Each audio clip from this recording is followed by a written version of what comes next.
জামাত ইসলামের সদস্য পদ লাভ করতে গেলে এদেশের স্বাধীনতার সার্বভৌমত্ব রক্ষায় আত্মত্যাগের স্বীকৃতি না দিলে তিনি এদের সদস্য হতে পারেন না। স্বাধীনতা বিরোধী বলবেন, আলবদর বলবেন, রাজাকার বলবেন, জনগণ তো হাসে। পার্লামেন্টে যে বিরোধী দলীয় নেতা বাংলাদেশ জামাত ইসলামের আমির মুক্তিযুদ্ধের সংজ্ঞা প্রসঙ্গে আনিত বিলের ব্যাপারে খুবই সুন্দর বক্তব্য দিয়েছেন। বিলের ব্যাপারে তিনি সেখানে বলেছেন যে আমরা এই জাতিকে বিভক্ত করার রাজনীতি থেকে ফিরে আসতে চাই। রাজনৈতিক ইন্টেনশনে অন্তর্বর্তীকালীন সরকারের সময়ে তখনও আমরা সরকারের দৃষ্টিতে আকর্ষণ করেছিলাম যে এই বিলের মধ্যে পলিটিক্যাল ব্যাড ইন্টেনশন আছে, এটা সংশোধন করা উচিত।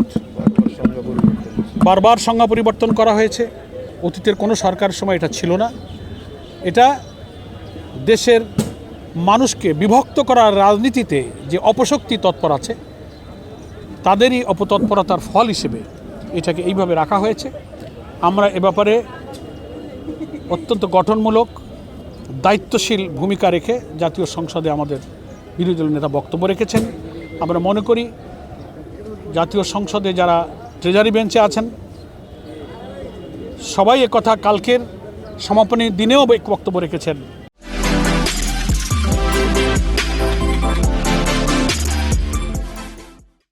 বাংলাদেশের কেন সারা দুনিয়ার ইতিহাসে রাজনীতিতে বহু বিতর্কিত আলোচনা বক্তব্য থাকতে পারে।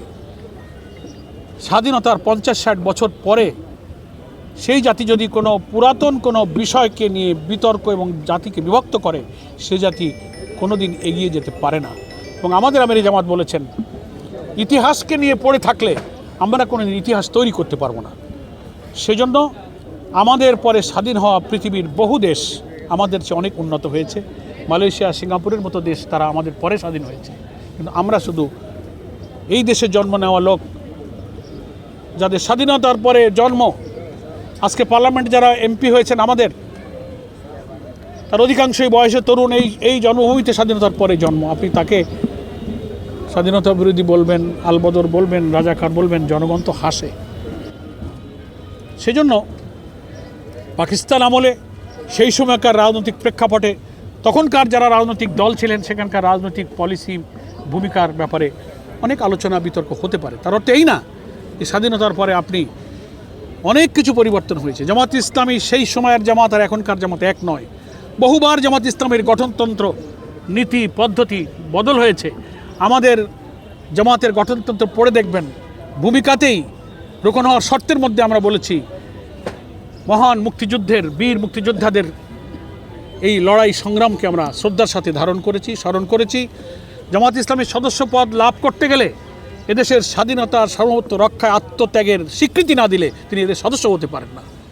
এত সাংবিধানিক পরিবর্তনের পরেও একটা মহল যখন এই বিতর্ক জিয়ে রাখতে চান, এটা দেশপ্রেম নয়, স্বাধীনতার প্রেম নয়, এটা হচ্ছে জাতিকে বিভক্ত করার একটি বিদেশি ষড়যন্ত্রের অংশে তারা এই কথাগুলো বলে।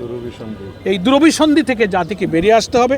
আমি মনে করি আমাদের এগোবার সময় আছে, জাতির মধ্যে একটা ন্যাশনাল কনসেনসাস তৈরি হোক। আমরা এই বিষয়ে এখানেই সমাধান করে ফেলা উচিত, যেটা গতকালকের পার্লামেন্টে সমাপনী দিনে স্বরাষ্ট্রমন্ত্রী, প্রধানমন্ত্রীর বক্তব্যে, আমাদের বিরোধী দলীয় নেতার বক্তব্যে একই সুর আমরা দেখলাম প্রতিধ্বনিত হয়েছে যে আমরা এখন সামনে যেতে চাই এবং সামনে চলতে হবে। তাহলেই আমরা নতুন প্রজন্মকে একটা নতুন ইতিহাস দিয়ে যেতে পারবো। আপনাদের সকলকে ধন্যবাদ।